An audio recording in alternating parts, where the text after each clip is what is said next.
Hello. This was a few years ago. My son, he's older now, of course, but he was probably around 5 or 6 years old.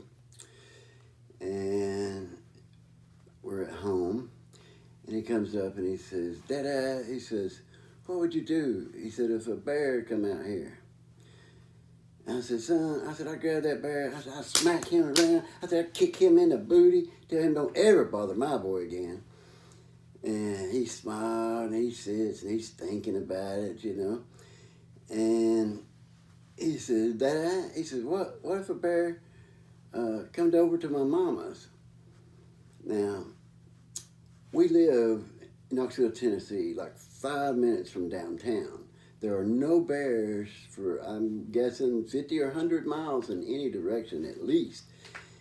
And so I told him, I said, "Son," I said, "there are no bears around here."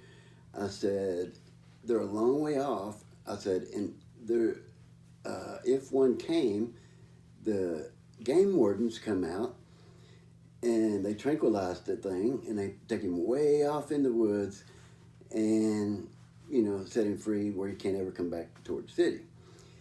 And I said, "So there's no way on this earth a bear could go to your mama's. Not to mention his mama lives in the middle of a giant apartment complex. Well, not giant, it's really big. And she lived right in the middle of it." So he looks and he thinks about it a minute and he's like, "Dada," he said, "yes, it could too."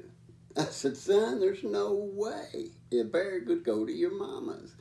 He said, "God could make it." I said, "Son, if a bear went to your mama's, that would be the only way a bear went to your mama, if God made it." And so we went on. I never thought nothing else about it. A couple of weeks later, I had to go do an electrical job. So I took him to his mama's. He wanted to go play with his friends over there. So he's over there playing with his friends, and I'm in an attic. Now, the attic's only about this tall, and it's about this tall full of insulation, little loose insulation. It's over 100 degrees. I'm pouring sweat. Insulation stuck to me. I look like the Stay Puft Marshmallow Man. And I'm crawling through there, pretty much swimming through the insulation. And my phone's ringing in my pocket. Well, finally I dig around. I knew it was him. I'm digging around. I finally get it. I'm like, "Son, hello." He's like, "Dad," he said, "there's a bear out here." I said, "Son, what do you want? I'm working." He said, "there's a bear out here, Dad." I said, "Son, I'm in a hot attic. What do you want? Is there a problem?" He said, "Dad, there's a bear out here." I said, "If there's a bear there, go in the house." He said, "That's what the fish police told us to do." And so anyway, I said, "Well, stay in the house till, they're gone." And I still wasn't for sure exactly if he was playing a joke or what exactly was going on, but didn't think much else of it. Finished my job. When I finished my job, I went home and I was going to my room to take a shower. I'd left my TV on, and it was on the news. I caught the end of the story.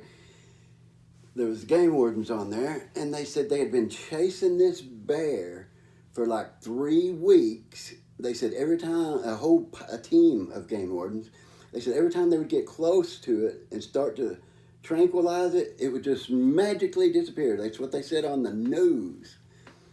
And that bear went all the way to his mother's front yard and laid down on the ground. Now, they ended up catching it a couple streets over. There's no way, if you don't believe me, that's fine, but I have to share this story.